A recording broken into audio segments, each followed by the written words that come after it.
Sunday's North London derby at Tottenham's shiny new stadium was hardly a classic, but it'll do for Arsenal as the Gunners edged out with a 1-0 victory thanks to Gabriel's second-half header. I'm joined once again by SunSport's tactical guru, Dean Scoggins, who is going to tell us in this video how Mikel Arteta's genius tactical tweak left Ange Ball in a spin, and he also noticed a subtle set-piece change from Arsenal's best-ever signing, Nicolas Jover. Dino, you'd have been crying into your beer at the Tottenham Stadium on the weekend. But first, before we get into it, give us the three things that you spotted from your seat in the home end. Yeah, it was very painful. But first of all, we need to look at how Arteta used Jorginho and Partey as different holding midfield players, and he actually split them apart. We'll get to that.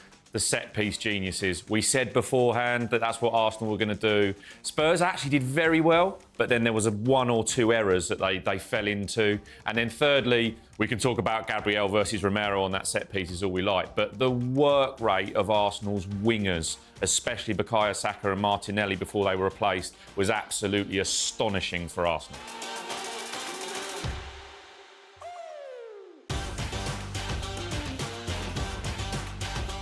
Well, look, Dino, as a mark of respect to you, I've worn all black today because I know you'll be doing what all the other Tottenham fans up and down the country will be doing, and what Ange Postecoglou's also been trying to do, pretending that it's just a game, it's just another game, it doesn't really Well, I think matter. I did one thing that a lot of Tottenham fans didn't do, and that was watch the game again, just so I can go through for you guys what actually happened. That is ultimate commitment to tactics exposed, isn't it? Having to watch a game against your bitter London rivals, a home defeat as well. Look, we covered a lot on in the preview show on Tactics Exposed in the build-up to the game. A lot of talk about the midfield and the box patterns of play and what we're expecting with the Odegaard and what is he going to play, was he not, how will they cope without Declan Rice. What did you make of the midfield that you saw in the end on the weekend? Well, it was just brilliant from Arteta, and they set up as we predicted they would, and they're very much 4-4-2 when they're going forwards, and then they're 2-4-4 out of possession, which basically means they leave Gabriel and Saliba at the back. The fullbacks move on alongside the midfield two to make a four.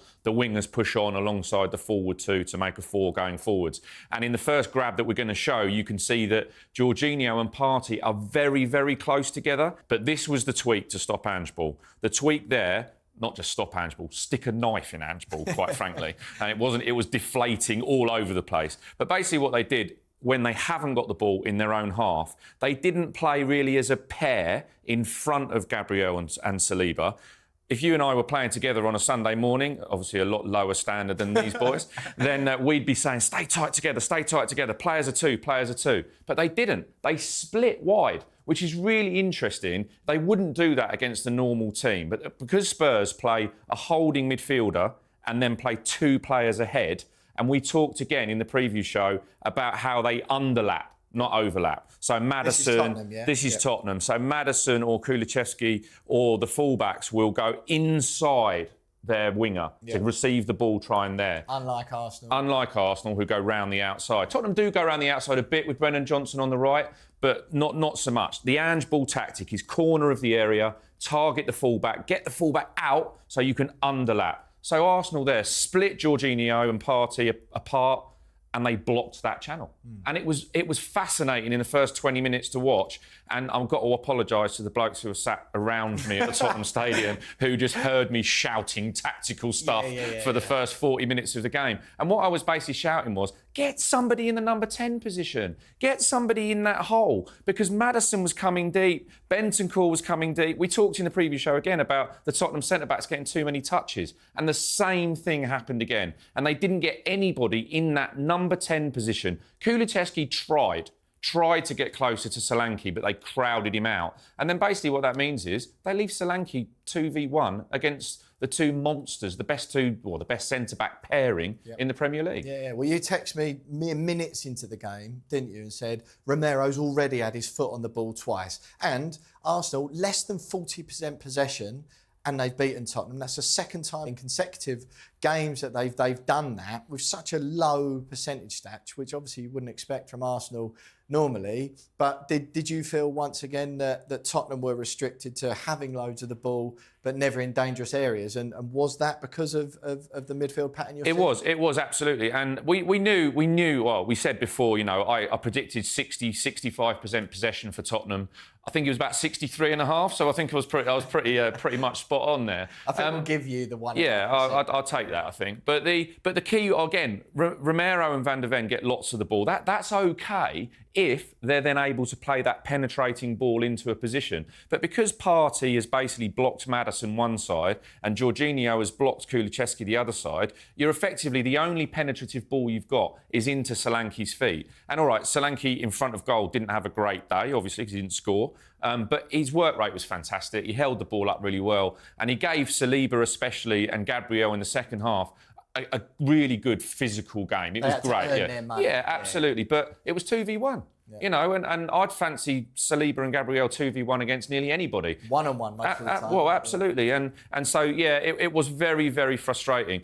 They did change it in the second half, Spurs. So they took too long, but they did change it. And what they did is that they dragged Pedro Porro into like an inside right fullback position instead of that wandering Pedro Porro going forward, which meant that Martinelli was a little bit stuck. Yeah. Do I go and mark that Kulusevski run and help out Jorginho, or do I go out to my man? And then as soon as they played it to Porro played it first time into the gap. Yeah. And they opened up that space.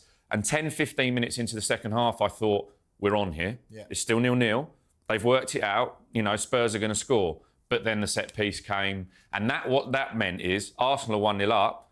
All credit to them. They can play 6 at the back. Yeah.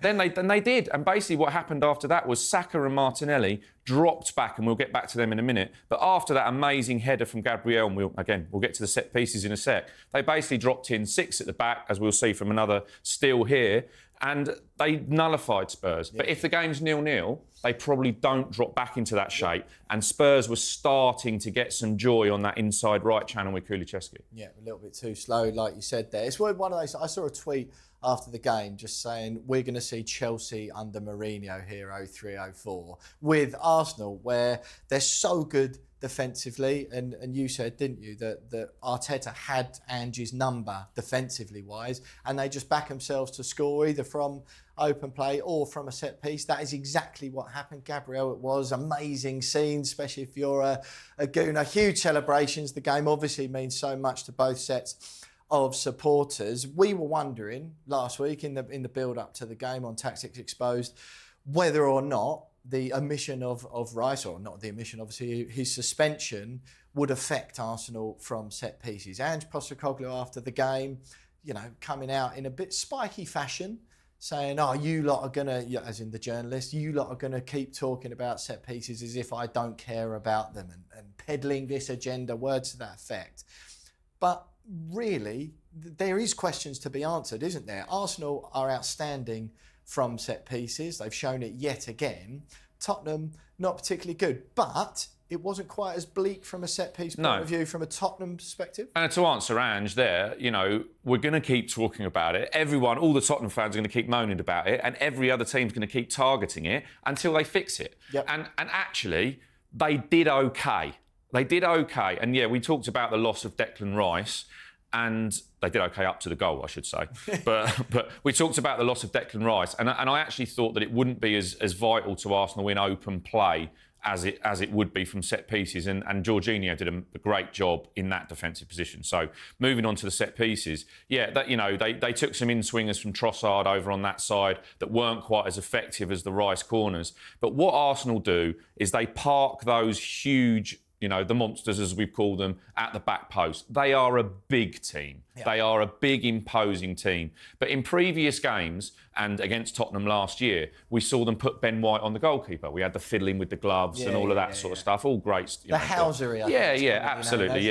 And so, but this time what they did was they didn't go in on Vicario to begin with. This subtle little change that they've done this year is they've created a collision course. Yep. They know people are going to be now set up for it. And Spurs were set up for it. And in the first half, you got the 4 on the edge of the 6-yard line.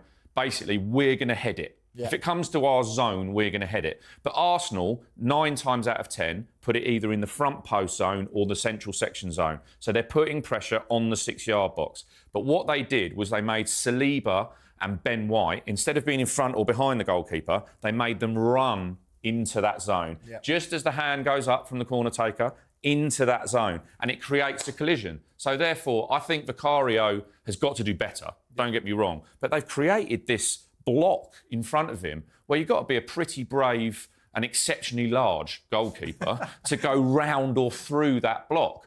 And then, of course, the mistake comes from Romero. I talked about Romero before. You did. I don't mind Romero on the ball, but we've had a mistake at Leicester, we've had a mistake at Newcastle, and now we've had a mistake against Arsenal. He has cost Spurs 3 times in 4 games.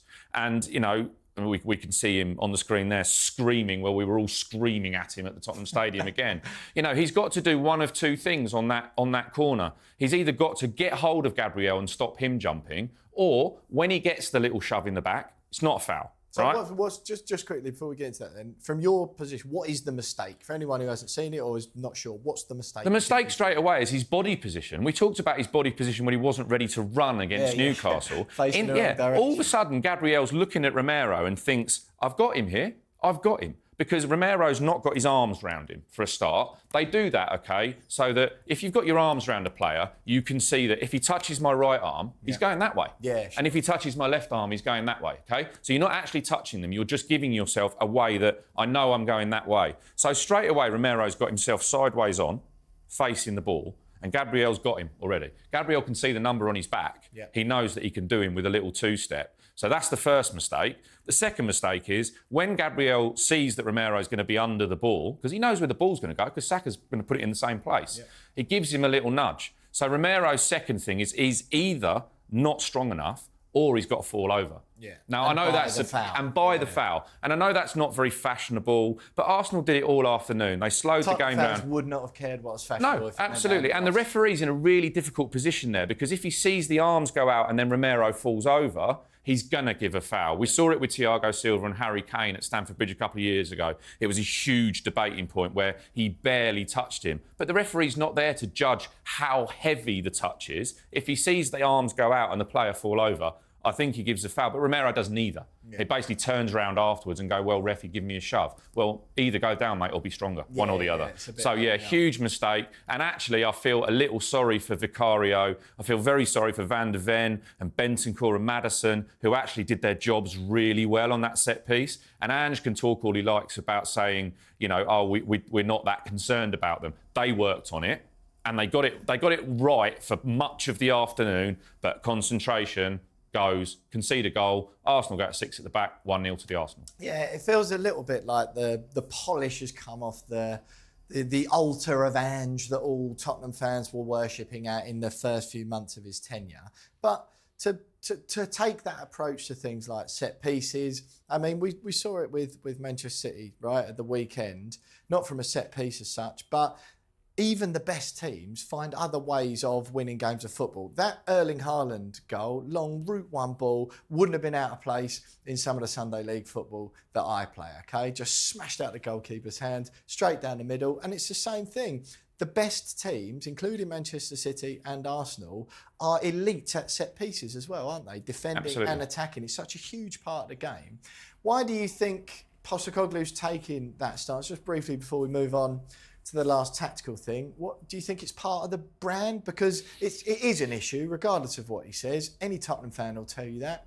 And any fan who's watched Tottenham against their team. You only have to look at the numbers to know it's a problem. And you know, it's an important part of the game. It is absolutely an important part of the game. And actually, if you'd have added the points on last season that they lost from not defending set pieces properly, they would have been in the top 4. You know, and if that is the same problem for them this season, they're going to end up not in the top 4 again. If they can, they didn't dominate the game.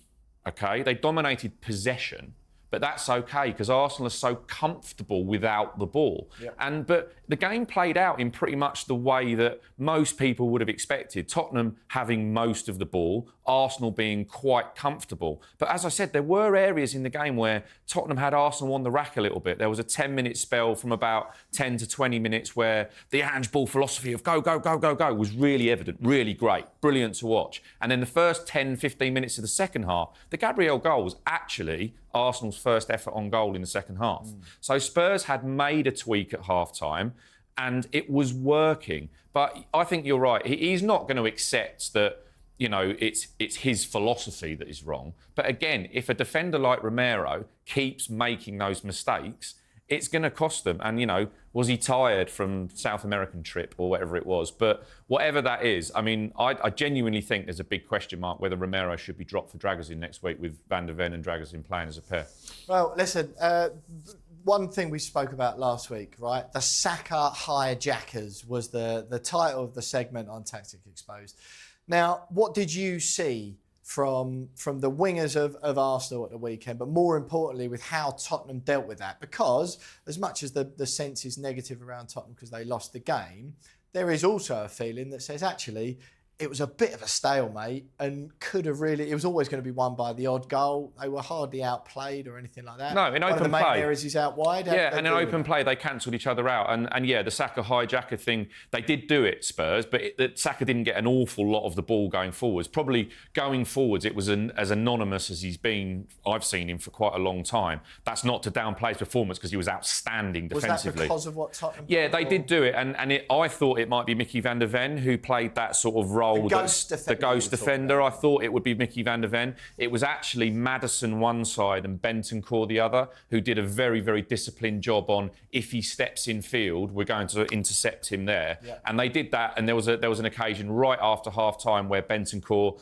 did that in that inside left position. And it was, really quite successful. But really, the focus on those Arsenal two wingers should be their commitment to defending. I coach a youth team and we talked to them about having the joy of defending. And, I was a much better defender than I was an attacker. And that joy when you make a block or you're in the right position. And Arteta's managed to get this group of players together and instill in them this absolute desire to stop the other team in their play. And as I said, when Arsenal went 1-0 up and Tottenham had made that tactical tweak at half-time, Arsenal then reacted. And they reacted because they effectively said, like Saka did for England at times, you're going to play like a wing-back and effectively without the ball, you're going to play as a full-back. Yeah. And I've got to give enormous amount of praise to Martinelli as well. I thought his work rate in the game, and then, he had to come off in the end because he was so tired, and I'm not surprised because playing against Pedro Porro, Romero bursting forward and Brennan Johnson with Timber on that side is not an easy task, and Kulusevski as well. And he did it superbly. They were playing effectively as a six at the back after they went 1-0 up. Yeah. But that's credit to them for going 1-0 up and then saying, go on then, break us down. Yeah. We're top of the league or we're going to be in the top of the league to clash next week against Manchester City. We've done our job. Can you unpick us? Yeah. And Saka and Martinelli were just outstanding. The tracking of the runs. Saka basically doubled up on Son on that side, helped out. Ben White had a iffy 5-10 minutes in the first half. Saka then goes and plays as an old-fashioned double up. He sees people do it to him all the time. He knows what's going to happen. He stands there, doubles up, and Son was completely anonymous again in a big game. So just based on what you said last week, right? You were expecting or hoping that Tottenham would employ this ghost defender. So the predominant left back faces Saka up. If Saka comes inside, this ghost defender has been hiding behind that other defender almost, and then comes out and intercepts one with the other. Exactly. Are you saying that you saw that from Tottenham, but then Saka, with his intelligence, once he saw that happening, what did he start doing once he noticed that Tottenham's sort of strategy against him was actually working? Well, again, they didn't get much of the ball. Right. So he didn't have an enormous amount of opportunity to counter that in areas. But what they did do, Martinelli and Saka, which we talked about last week, was they went wide and then tried to hurt Tottenham going that way in behind. We saw a throw out from Raya, which put Martinelli through. Bentancur did very well to get back. And Saka was stretching that defence. I said as well that we'd see Destiny Udogie have perhaps most of his defensive game, and he did. So Saka's doing a job both ways. He's stretching the game to the right to hurt them going the other way, but that's also stopping Destiny Udogie getting that area that they don't want him to be in. So yeah, it was just a attritional, performance, but that just shows how good Saka is and how well drilled Arsenal are. And look, I don't actually think it was that bad a performance from Tottenham. They just didn't have the cutting edge. Their crossing was terrible. From Son, from Johnson, from Odegaard, even Pedro Porro at times. Maddison put a couple of decent deliveries in where Solanke nearly scores. But Arsenal couldn't defend deep and push up to block the cross. So Tottenham have got to find another way, but they didn't. All credit to Arsenal, and it's another year that I've got to wait.